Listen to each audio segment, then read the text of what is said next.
What's good, people? It's about that time to randomly relate, reverse rant, no hate.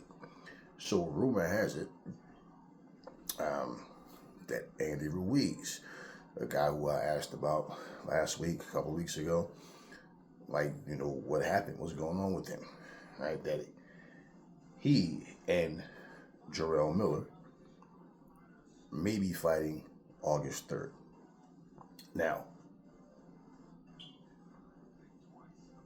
he's been missing for a while, so I can't say that's a bad fight for him on a comeback, especially after he's had a shoulder surgery and he obviously needs to get active and get back in the mix. So, I mean, hey, it's been long overdue that he's been back in the ring. So, now, if this is, I'll look more into it to see what's going on. But if this is the fight, there was obviously it's the fight they're trying to make, and nothing's been finalized. Let's put it that way. So if that fight does happen, well, the last time Jarrell Miller fought was against Daniel Dubois, but he's been considerably more active because actually Jarrell Miller had fought 3 or 4 times in the past last year or something like that, and these weren't fights that people really knew that was even taking place. But so when he fought Daniel Dubois, people thought like he just wasn't fighting all that time. But no, he had fights. Okay, but anyway, that being said, Jarrell Miller came in like super heavy against Daniel Dubois. He himself knows that there's no way he should have come in that heavy. Now he's gonna feel like he has something to prove, and we see what he looks like. One thing about Jarrell Miller that I saw, even with the weight, Jarrell Miller doesn't have that high volume of punches like he used to. And as you get older, you slow down. At some point, um, him slowing down with the volume basically takes away from his ability to really outpoint guys because that was his strong point. Now, it wasn't just his size, it's the volume. He's not a big puncher, but it's just his weight and him being busy, not giving you, a chance to breathe, depending on, and these fighters are different. Like most of these fighters don't really know how to fight off the back foot. They don't do the Ali, Larry Holmes type stuff. They just, it's a different mindset with most of these fighters, especially like the heavyweights. They don't know how to really do that, which is why they can't. When they fight a guy like Jarrell Miller, they get so worn out because there's no movement there. It's just them standing there trying to fight a guy that outweighed him by 40, 50 pounds. And then it works against these particular guys he's fought so far. Daniel Dubois shut that down. And so he's going to be ineffective. Not as effective that way. Like he was at one point. I never really rated Jarrell Miller anyway. But that was his strong point. Just like I told you, like with Joe Joyce, same thing. The constant coming forward, he has size and just like constantly throwing punches, smothering you. He doesn't have any type of finesse. There's nothing pretty about his style. He basically just comes, and he's just always moving. And his ability to absorb shots. Like Jarrell Miller, same thing with him, he was able to absorb shots and just keep coming. I mean, the dude's head is like that big. You understand what I mean? So, you see these guys look really small when they're next to Jarrell Miller. You know what I mean? So, it's one of those things where once you lose your bread and butter, pretty much that's it. So, if Andy Ruiz is even what he was the last couple of times we saw him, he should beat Jarrell Miller. He should. But, we'll see what happens. I think this is a good fight for him, to be honest with you. Because this is a let me get back active fight. It's really risky for him, really dangerous for him. If he comes back and steps in with active guys and someone as dangerous as a Frank Sanchez, someone as dangerous as a, Efe Ajagba. Efe Ajagba, you're always going to find flaws in fighters, but these guys have been active and been, they've been putting the work in. So this would be more of a, okay, I have to get active, test the waters, and see what I have. And what I'm saying is, Jarrell Miller, you can see he lost the things, except for his size, that made him able to go in there and successfully beat all these other guys in the first place. So if he can't beat a Jarrell Miller, then it would be a huge setback for Andy, and then Andy would have to reset, and let's see what he looks like moving forward. Like, can he bounce back? Put it that way, because like these fighters, that era of fighters, with Andy Ruiz and AJ Wilder, Fury, like, these guys were there. They were already there, But in terms of them being active and having memorable fights, what you want to see is like, everybody has their day. They're here, then they're no longer here. And with Andy Ruiz, it's like ever since the AJ fight, he hasn't done anything that really stood out. He has had no really spectacular knockouts or some type of dominant performance where he did something that really made him stand out. A lot of them, even Joseph Parker, you started to see guys like, and they're not the same anymore. AJ went through his bullshit.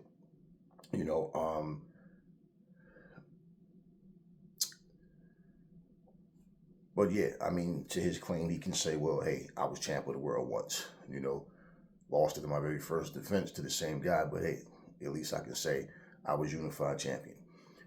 But it's like he never did anything. I always felt like, all of a sudden, before he won the championship, you never seen Andy Ruiz doing actual photo shoots.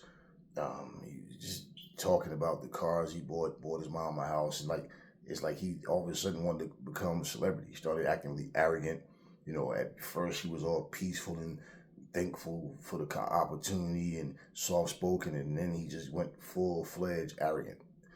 And I just feel like the money softened him.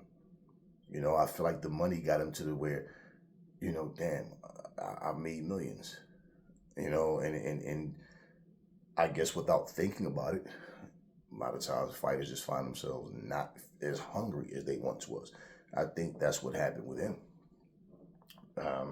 And this situation with the injury, it's, hey man, because he just hasn't been active enough, and then with the whole image of sitting there eating all these cheeseburgers, he had I remember this photo, he had a big tray, it had nothing but cheeseburgers on it, and he's sitting there like, like eating Snickers and candy, and just like, in other words, the hell with being a real athlete. The hell with dedicating myself to boxing. Let me be free to just put junk in my body and do all types of nonsense. Like these little silly images and gimmicks that people come up with, and they go more into trying to entertain people instead of focusing and keeping, this right here locked in and having a keen eye to understand what they need to do to improve themselves.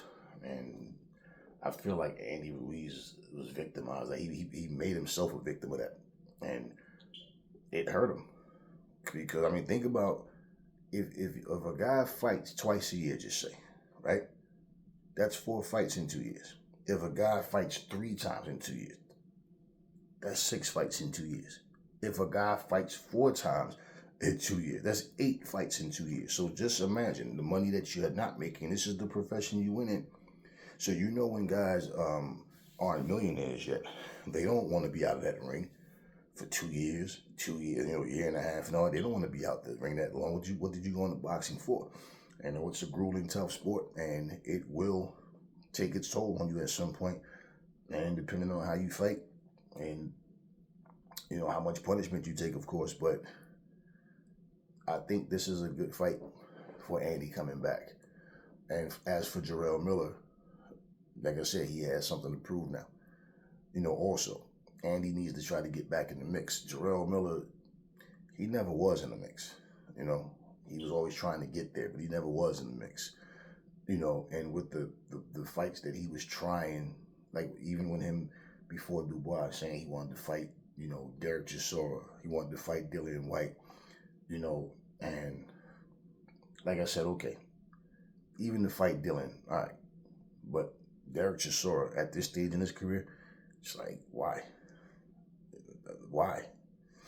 Um, so what I'm saying in terms of the mindset, how do you fight a guy like Derek Chisora and think that's gonna, like, what does that put you? So when you listen to Jarrell Miller talk, question that comes to me is, do you actually envision yourself becoming world heavyweight champion? Or do you just want to make money and then just ride off into the sunset however you can, with this, making as much money as you possibly can? Now, I'm saying, of course, if a title opportunity came, I believe he'd take it. But I mean, is his focus, I want to become champion of the world? Because I don't see how a guy who calls out, say he wants to fight guys that's not even in the title picture, going to put you up there. And of course, he's trying to talk that AJ stuff because he wants the money fight. He's talking. I mean, he spent more time talking about Anthony Joshua at the last press conference that he was on than he did his own fight. And he spent more time talking about Anthony Joshua ducking Wilder and what Wilder would do to him. And it's like, okay, so what do you want, though? So, yeah, I mean, accepting something and wanting something, it's a different mindset. So, I don't know. I don't ever see Jarrell Miller being world champion. I mean, you never know what happens when there's no unified or undisputed champion. You got belts all over the place. Yeah, there's many fighters that can get their hands on the belt, and they're just belt holders. Being a champion and being a title holder are two different things. Bermane Stiverne was a title holder. Charles Martin was a title holder. When you see a fighter and you say that's a champion right there, hey, becoming champion, the road you take to get there, title defenses, like all of these things, they mean something. So today's boxing mindset, a lot of, it basically comes down to, it's all about how much money I can make, which I get that part, but there's less focus on legacy and more focus on money. And the hunger is, the more money, the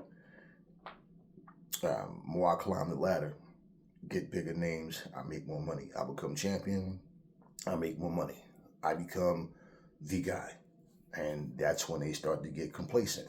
And nowadays, what you're hearing, we heard Terrence Crawford say it, we heard Canelo Alvarez say it, and this is a mindset that people are starting to get to the point where once they either unify or become undisputed, bottom line, they just get to a point where they had a great career and they've had some big wins, they've been champion multiple times over. They get this mindset that I've earned the right to do whatever I want. Like, no.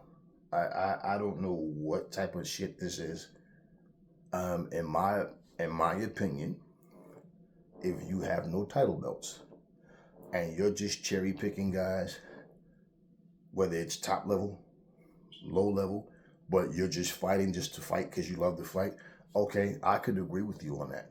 But when you become a champion and you start holding up the division and you're saying, I'm at a point where I can do whatever I want, the only reason you feel the need to explain that is because the opponent that you're about to fight is trash, or the opponents that you've been fighting is trash, and the opponents that you want to fight in the future may be trash, because you can do what you want. You don't say things like that when you're fighting the top guys. You don't say things like that when, you understand what I mean? So you're in pick and choose mode, and pretty much that's just the mindset that people have now. So it comes to the point, if you stand on business, if you have honor, integrity, substance, that's a thing of the past. That's old fashioned. So once the boxing model changed to where it's always been business, it's always a business first. But once it changed to the point where people are more focused, the powers that be are more focused on money, don't care nothing about legacy, well, how long do you think it's going to take before the fighters do the same thing? And you see it right now. That's what we see. Look, you've heard Floyd Mayweather talking about wanting to be, I'm TBE, I'm the best ever. People wanting to be the greatest of all time. People wanting to be the GOAT, whatever, so to speak. You don't hear people talking about that shit now. Look at this crop of fighters now. You have a few people that you might hear talking about wanting to be the greatest of all time, but you don't really hear that. If someone asked them, "Do you want to be the greatest of all time?" or something like that, you have some of them that would say, "Yeah," but most of these fighters don't care about that. They just want to get paid. And the thing about it is, they feel like now they should be able to do this without putting the work in. So when you look at the records of fights, just like, for example, fights went from being, and don't get me wrong, nobody want to sit and watch 148 rounds of boxing. Okay, at some point, all right, I don't care what it is, the show must end at some point. But they went from fighting all these crazy limitless rounds to, okay, let's go 15 rounds. They went from 15 rounds to 12 rounds. Fighters used to you got fighters that have well over 100 fights, 80, 90 something fights, 70 something fights, 60 something fights. Nowadays, if you want, look, it's dwindling down. Now you got guys walking around here with 10 fights, talking like they're the A-side. You got guys with 10 fights talking like somebody owed them, like they earned. No. So Terence Crawford, he has 40 wins. He's no new cat. He's been around for a while. But what I'm saying is, I don't care who it is. When you are still competitive and, like I said, you're holding titles, no. I'm at the point I can do whatever I want to do. I would respect you more for saying, listen, I'm not holding any titles. I'm not holding up the division. I just feel like I can do what I want. I've done a lot. I've accomplished a lot. So now I'm just fighting just for the fun of it. I mean, hell, Derek Chisora himself told you flat out that, he's just fighting for fun. Man, I love this shit. I love it. So I'm just fighting, man. Derek Chisora knows that nobody's trying to put him in the title fight. He knows he doesn't belong in the title fight. So aside from Tyson Fury giving him that pension check and earning an easy night because he knew Derek Chisora pretty much, whatever. Okay, I'm gonna help him, whatever. But just be honest, man. No, you're not. I don't care what. So for all when you come to that point to say, I've gotten to the point where I can do what I want. Okay. What I'm telling you is, the climb up, the hard part of it, fighting the very top dudes, that's done. I don't want to do that anymore. Now I want to go on and, just fight whoever I want to fight. You understand what I mean? Now, not saying that these guys won't fight a tough fight if it comes along. But yeah, there's situations like listen, there's guys they don't want to fight. It's plain and simple. Plain and simple. And let me make a point. If Terence Crawford wasn't in the position he's in right now, do you think he turns down a fight with Boots? Like, let's change the roles. Let's say Jaron Ennis and him was closer in age. Let's just say Jaron Ennis was the A-side. He was hungry. Terence Crawford is fighting. He got 40 wins. He did all, but Jaron is more accomplished. Do you think he would turn the Jaron Boots Ennis fight down then? No. The money that he's asking for, he's not going to get that in the States unless he's fighting a Canelo or somebody. And that depends on if Canelo decides he's not asking for too much money. If that was, so he's asking for something he's not going to get in the States. You have to fight another top level guy that the people want to see you fight. So when I look at stuff like that, this is why I asked the question. Why I bring up the point that I don't know. Like, to me, it seemed like Andy Ruiz became relaxed because it's a mindset, man. People, it doesn't matter if you come from a different era or not. People look at what others are doing. They look at, how this person, is doing what he's doing without a belt. Or, like, for example, Tank Davis and Ryan Garcia when they fought. This wasn't for undisputed. This wasn't for unification. But it was a much bigger fight than Devin Haney and George Kambosos. It was a much bigger fight than Devin Haney and, Lomachenko. So you got people that was saying you don't have to be champion in order to get a big money fight. So the belts have become secondary. And You got a guy like Jared Anderson saying he don't need belts to be validated, which is ass backwards and makes no sense. What do you mean? So what validates you then? Because if nobody believes in you, why are you getting, what makes you think you're going to get a title shot? If nobody cares to see you, how are you going to get a title shot? You know what I'm saying? And not only that, well, you got to understand, Tank Davis and Ryan Garcia obviously had drawing power for that fight. Jared Anderson doesn't have star power like that. And who is it that you could fight that you're going to get, that you're going to outsell and outdraw Tyson Fury or Usyk or, Anthony Joshua? Who are you going to fight that you're going to be in that position? So that's what I'm saying. Like, the mindset is different. Back in the day, if a fighter was smoking and drinking and doing things like that, they tried to keep it under wraps. The Burt Coopers, the Ray Mercers. It was others, but bottom line, you didn't see fighters walking around smoking cigarettes, that stupid Ricardo Mayorga type of stuff. And talk about, fighters wasn't, these guys were athletes, man. They were hungry. They wanted, it's different. They wanted to be the best. They wanted to be the best fighters. Just like I said, back in the day, ask any rapper that is a true spitter, what was your motivation? They will all say the same thing, regardless to what they add to it. They will all say, I wanted to be recognized as the best MC. You don't even hear people use the term MC anymore. They don't say DJ anymore. They don't even call it rap music no more. They don't even call it hip hop. They call this shit drill music. You understand what I mean? So shit like that. Trap music. They don't even use the term rap anymore. These guys now doing this hip hop shit, whatever, this drill music, they don't care about being the best MC at all. Their motivation is different. They're motivated by money only.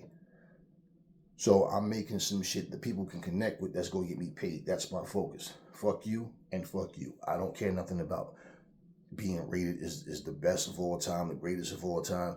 Now to stroke their ego, they feel like, how you going to be better than me when I sold more records than you?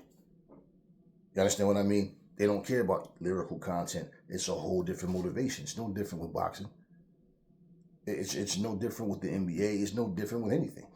People just want to be who they are. This is why, how many times do you watch the NBA and you see, here's a team, they're in the playoffs, and some fool loses his cool, get ejected from the game, get a 3-4 game suspension. Now his team gets eliminated because he's a major player on that team, but he's suspended because he can't control his temper and things of that nature. So yeah, people are more concerned about trying to be celebrities, yet they're athletes. You got guys on the NBA running out to the court throwing up Crip signs and all kinds of stupid shit like that. And so yeah, and it's a different mindset.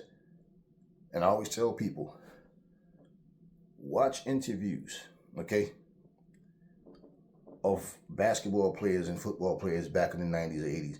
Now, the most would happen is somebody might lose their cool at a reporter and curse their ass out or something. But you didn't hear NBA, and you didn't hear these athletes sitting there talking about niggas and bitch ass niggas and hoe ass niggas and fuck niggas, man. Y'all some, you didn't hear that, man.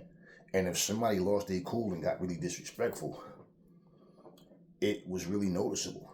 And the teams made them make public apologies because you're a representation of that team. So it's a different mindset, completely different mindset. Now, I do believe Andy Ruiz wants to be champion of the world. I'm not sure about Jarrell Miller, if it matters to him or not. Like I said, like, if it comes, okay, cool. I don't know if he really wants to be champion of the world. Andy Ruiz, I believe, wants to be. I just don't know how dedicated he is. You understand what I mean?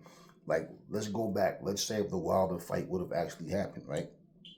Now, I don't know exactly when he got injured, but it was obviously, it happened after he was calling out Wilder. And, everything just went quiet between them. And remember, he showed up at this first Saudi show. And he was saying how he wanted Joseph Parker to win because he knows that he's more likely to get a rematch with Joseph Parker because Wilder doesn't want to fight him. Now, that was his words, right? So think about it. For him to say that, and then all of a sudden, nothing happened afterwards, it got a lot of people attention saying, I wonder what happened, what's up going on with Andy. And then all of a sudden, we get word that it's going to be Joseph Parker versus Wilder out of nowhere with that whole Saudi card. It just came out of nowhere. So I think that for Andy Ruiz, that, and he knows, like I said, you're fighting the top guys. You're like the better competition, you're going to make, the bigger money. But I feel like for Andy, like the one thing is like he knows like this would be step one to get back. But the thing about it is, in boxing, man, it's like fighters take one step forward and then they take two steps backwards, and it just constantly happens. So you never can, look like, let's say he fights and he does fight Geraldo and he wins. Then what? Then what? Maybe he fights Joseph Parker in a rematch next or whatever. And like I said, the only thing about it, because Joseph Parker wants to stay active. And the way I see Joseph Parker, he's kind of like a wild card. Like, let's see the way things go between AJ, Usyk, and Fury. And you might be the guy we feel in the fight to put in there with one of them after all that smoke clears, because we want AJ versus Fury. If it comes down to AJ versus Usyk, so be it. You'll be next in line. So in other words, Joseph Parker is staying busy, and he just keep fighting guys, and as long as he's winning, he's okay. Because if Joseph Parker loses to someone, then unless he fights that person in a rematch and then come back and win, then it's like he did all of that, but was never really any intentions on putting him in the title match. And I've been saying this from day one since the Saudi card, because he was on his way back with the Junior 5 win. He had already had some fights, and he comes back and he fights Wilder. Listen, y'all. He has the Wilder fight, but he basically wasn't being looked at as a main event player. I tell you, Joseph Parker wasn't supposed to win that fight against Wilder. So, Andy Ruiz has been calling nothing but the top guys out. And that's what I'm saying. You wouldn't hear Andy Ruiz saying he wants to fight Derek Chisora. You understand? Like who do you want to fight? Why would you want to fight Derek Chisora? Now, Dillian Whyte won his last fight, but he looked horrible. So, I don't know how much respect is on Dillian Whyte's name right now. In terms of him having a good career fighting, some good fights and stuff, yeah. But like in terms of him being, how is he seen right now? Going by your last performance.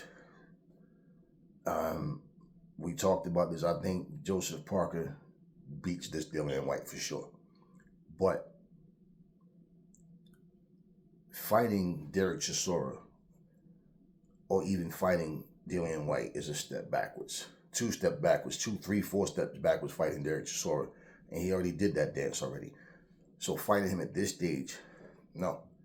Fighting Dillian Whyte right now, no. You understand what I mean? Because Dillian Whyte, everybody pretty much, the majority of people feel like he's done. He looks bad. So now you want to go forward. You fight the top guys. So for Andy Ruiz, his situation is only different because he hasn't fought in 2 years. So this is his let me get back in the mix fight. So if I still wouldn't want to see him in no damn Derek Chisora. And I feel like if he has to fight a Derek Chisora, that means that they want to try to make him look spectacular. And obviously it would be like, let's play it safe. Let's give him one of the weakest names one of the weakest fighters with respect on their name. Because Derek Chisora has fallen far from what he was. So, yeah, that would be steps backwards. And what I'm saying is, if those fights were offered to him and he was getting good money to fight them, he'd probably take it. And yeah, I believe he wants to win. but more so to stay active. Okay, fuck it, the money's good, I'll take it. But his own choice, nah, I think he'd rather fight AJ. He'd rather fight Wilder. He'd rather fight the top guys. And that's why I'm saying what I'm saying, because on his own initiative, no, he want the top dudes. Jarrell Miller is calling out, talking about, remember, I want to fight a Brit. And I mean, he said he wanted to fight Derek Chisora. And he said he wanted to fight Dillian White, and he said he wanted to fight Manuel Charr. Those are the three fights. So fighting those three guys is supposed to get you where? And then how is this going to go? How many times a year do you want to fight? You know what I'm saying? What I mean? So look at that line. Look at those three names that he said he wanted to fight. So that's why I say I question him on wanting to really be world champion, because I don't see how fighting those three guys are going to do anything. But boxing is the type of sport where if something doesn't make sense to you, the more likely it doesn't make sense, it just may happen. So we'll see how Andy Ruiz looks. He had a long layoff. He always had fast hands, never had footwork, flat-footed, don't know how to cut a ring off, just follow you around, and he's there to be hit. So we'll see if there's anything different about him. Have you been working on your footwork? Have you learned how to cut off a ring? I mean, because the one thing with Andy that I noticed with him is not hard to see. When Andy gets on the inside, he's explosive and he lets his hands go. His hands are really fast. But he doesn't know how to cut off a ring. So if you have any type of real movement, Andy's not effective with trying to trap you and trying to walk you down and just get shots off, time and distance. He doesn't know how to control distance at all. Now, the only thing about Jarrell Miller is Jarrell Miller's right there in front of him. So him having the faster hands might work to his advantage where he can get his shots off first. The one thing that I question about Andy Ruiz too is his stamina in a dogfight. You know what I mean? So we'll see how it happens. We'll see what goes down. And because of Jarrell Miller's size, because of, and we don't know how heavy Andy is going to come in, but, is Andy going to get in the best shape that he can possibly get in, like really be in like really good fight shape, or is he just going to come in there heavy? Like I said, the older guys they don't want to work harder, they want to work smarter. But is Andy going to be lazy? Is he going to come in there big and fat? Is he going to come in there not the best shape of his life? And I also think about when he fought Chris Arreola and how Chris Arreola was giving him problems. He hurt his shoulder. In that fight against he was holding his own. Might have been winning the fight, but bottom line, he went there and then the fight goes on, and it's like, from that fight alone, I was also questioning Andy. And, people were saying, see, that's how AJ was supposed to fight him and all, but it's like, yeah, but Andy didn't look the same to me, because I just feel like Andy just don't look hungry at all. So, I don't know. We'll see what happens. And then, of course, he fought Luis Ortiz. And it's like,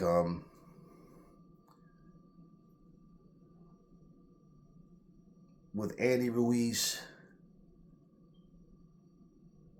he did what he did against Anthony Joshua. He lost the rematch and looked terrible. Really got beat, beat up, got outboxed, got slapped around, just, but,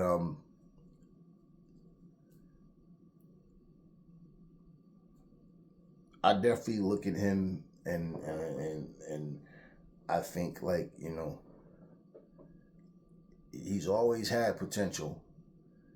Fastest hands in the heavyweight division, bar none. Fastest hands in the heavyweight division. He does have some pop on his shot. People, I heard Bob Arum, people, he can't punch. No, Andy got some pop on his shot. But with Andy, he can't handle movement. He's not going to have to worry about that with Jarrell Miller. He also can't handle a snap jab. Now, if you got a lazy, slow jab, yeah, and he's gonna counter. He's gonna leap in, and he has fast hands when he gets in. And he can't handle angles. He needs you to stand in front of him and basically just want to throw punches at him. Basically, that's what he needs. You give Andy that, he looks way better. So We'll see how he looks in this fight. And I'm pretty sure at some point you're going to hear about ring rust or whatever. Just, it depends on how the fight goes. If he goes in there and does a good job and really just takes it to, Jarrell Miller, I look at it like this. This is a fight also for Andy where this might be his last hurrah because he's too inactive. And let's be real. If he loses to Jarrell Miller, what does that do for Andy Ruiz? Now, if Jarrell Miller beats Andy Ruiz because he's such a shit talker and people for some reason feel like he's good for boxing because, he knows how to sell, fight, and he this and this. Yeah, it's not about that. It's about selling. It's about going in the ring and backing it up and really actually delivering. Because the type of shit he talked, right? If you believe what he say, then Daniel Dubois didn't have a chance. Because Dubois wasn't talking big shit. Smiling and shit, not really feeding into it too much. But Jarrell calling him all these names and talking the way he was talking. And he's a quitter. He's going to beat it out of him. He's going to make him quit. And the fight didn't go that way. And that's the beauty of that night.